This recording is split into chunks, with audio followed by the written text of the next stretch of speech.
Taiyu Asano is nothing more than an unlucky social outcast who lost his parents in a car crash. This messed up our boy's brain so bad that the only person he now comfortably speaks to is his very hot childhood best friend Mutsumi, who belongs to a family of spies. They both have feelings for each other, but with Mutsumi's elder brother after Asano's head, they have no other choice than to get married. The protagonist sadly begins his life as he loses his parents to a car crash while still just in high school, and as if life wasn't cruel enough, it left him with a scar across his left eye like that of Scar from The Lion King. Painfully, like we all did at some point, or will at some point, Asano learnt that sometimes you don't know the importance of things till you lose them. And secondly, you could lose the things or the people you love easily, in the blink of an eye. Boom, they're gone. Kneeling next to him was his childhood friend, Mutsumi Yozakura, who we can tell loves him with all her heart. And if that wasn't bad enough, he loves her too. Trauma of losing loved ones struck him. He quickly removed his hands from hers.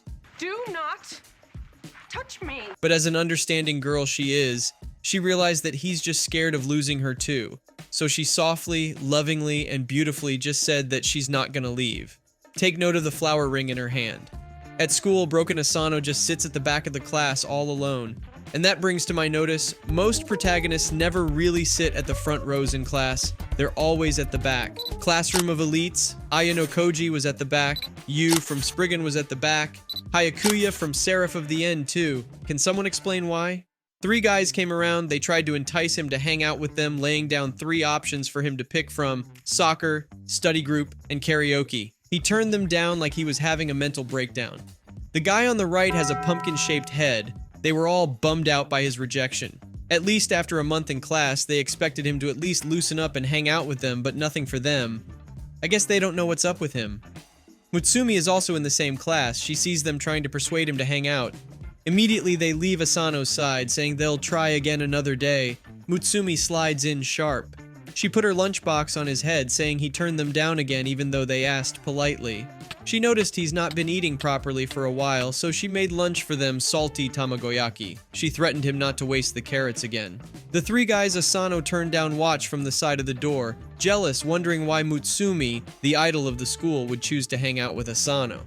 Mutsumi worries that Asano's lonely self might continue to be that way for the rest of his life. Asano quickly reminded her that she's a single idiot too, who just rejected a hot and intelligent upper-class man. Mutsumi advises that he gets over the trauma of losing his parents and move on. She tries to feed him, and that's when Kiiro, the eldest brother of Mutsumi and also the vice principal, walks in like a shadow and eats the tamagoyaki in Mutsumi's chopsticks. He expresses how wonderful it tastes. This sneaky foodmonger had already promised to stop snacking on her food, but he said he just couldn't resist. Mutsumi questioned why he's here because he's supposed to be overseas on some business. Kiichiro soon left, but he told Asano to come see him when school is closed. Immediately school closed, the 3 guys from the lunchtime bid Asano farewell. Asano just stuttered about 4 to 5 words without completing any. He went in to see Kiichiro after school. Kiichiro said he just wanted to show him his picture collection of her. He was thinking that Kiichiro was just a pervert, but that thought quickly perished as soon as Kiichiro pulled out a knife after explaining what he does to the guys that try to get familiar with his sister. I know it seems light, but this guy is dreadful. Asano froze, unable to use his legs or his voice, and that's how the wind blew. And a girl in an all-white dress with hair appeared in the room and casually said Kiichiro should stop, flashed a blinding light, and both she and Asano were gone. Next time Asano opened his eyes, he was in a room with 6 people.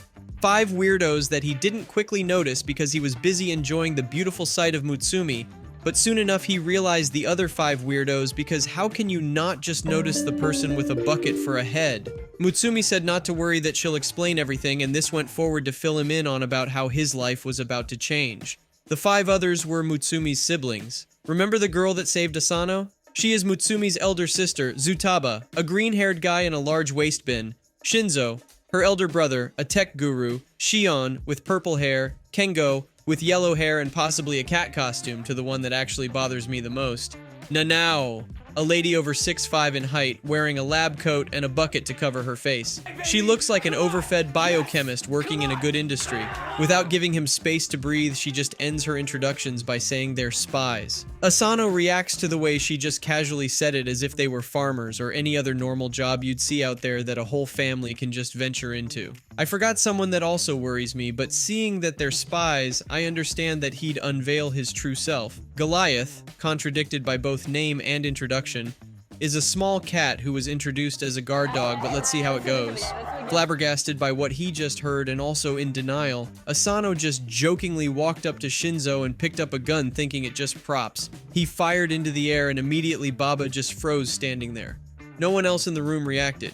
They just casually tell him that unlike movies like John Wick and Mission Impossible, spies are actually much in real life to the extent that they're fake and cheap spies in the market. Asano and I, our minds were blown away by the fact that there's a rating system for spies. A whole website, if I may add.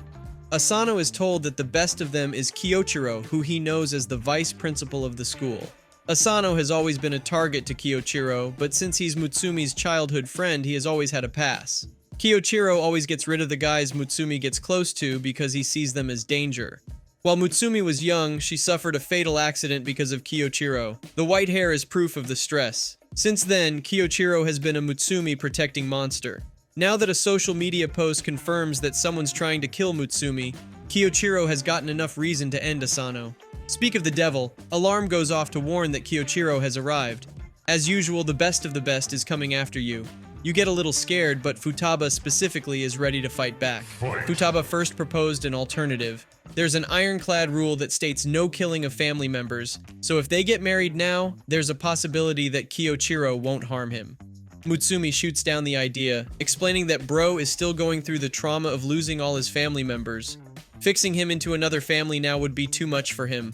As crazy as it seems, would you believe that Kiyochiro was in the room all this while? Or was he? But he was just there. No one noticed until he welcomed himself. First thing he did was commend Shinzo for the traps he had to destroy trying to get to them. Listening to his standards of guilty until proven innocent, Futaba just grabs him by his tie and literally spins him in the air like he's paper. What kind of strength is that? She didn't even use two hands. Spinner aside, the spin did not even flinch like anything was happening to him. Futaba used him to break a whole couch, but he didn't even show as if anything happened to him. Shinzo's bin was actually a tech machine that he unleashed on Kiyochiro simultaneously, as Nanao lifted up her hand that pumps up like Gum gigantic pistol from One Piece. They thought they landed the blow, but Kiyochiro used his special weapon spider legs that look exactly like a character from my very first anime, Akame ga Kill. I really loved Lubbock, but the anime got way too dark way too fast. Kengo and Mutsumi take Asano and keep him behind a portrait while Shion uses her drones, which were mildly ineffective on Kiyochiro. Remember what Mutsumi told Asano while they were kneeling in front of the casket? She'll not leave him. Kiyochiro caught up with Kengo and Mutsumi. He smothered Mutsumi into a hug, but halfway through she tried to use a gun on him, but in the process, he used his spider legs weapon to stop him. Kiyochiro pulled out Kengo's disguise and even complimented the disguise work. Whoa, I couldn't even tell that it wasn't Mutsumi that charged at Kiyochiro, even though when Kiyochiro hit it was Mutsumi and Asano. This means the Asano standing behind is Mutsumi. The unmasking is crazy, like in Scooby-Doo. Whenever they crack a case, they always say, "But is it really the janitor?" Then they'll pull off the mask, then gasp in awe. Stupid people. Immediately, Asano removed his face mask and became a Mutsumi. The transition is so smooth, no glitch, no mistake. Mutsumi's Nichan has lost his mind. Oh, Mutsumi pleaded that Kiyochiro should understand that Asano means no harm and can cause no harm. He agreed finally, but then conditioned that she wouldn't leave the house again. Kiyochiro just doesn't want any form of harm to come to his little sister. Mutsumi stood there trembling, shaking in fear as Kiyochiro approached her. This maniac literally walked closer to her. He goddamn sake let the knife she was holding pierce into him like it was nothing. Still stood there in the hug telling her he'd do anything to make sure she's safe for the rest of her life. Here I was, so stupid, thinking that this episode would have a dull ending, but no, not at all. Asano pulled out from the safe space they kept him, and he just said, "Let Mutsumi go." Kiyochiro tried to chase him away by saying he shouldn't poke his nose into family matters. Asano called out to Mutsumi and said they should go ahead with the advice Futaba gave them.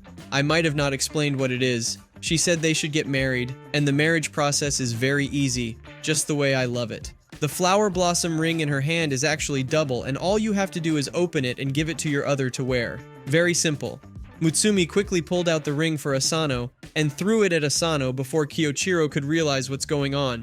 Asano charged at the direction of the ring. First step, second step, third step, and leap.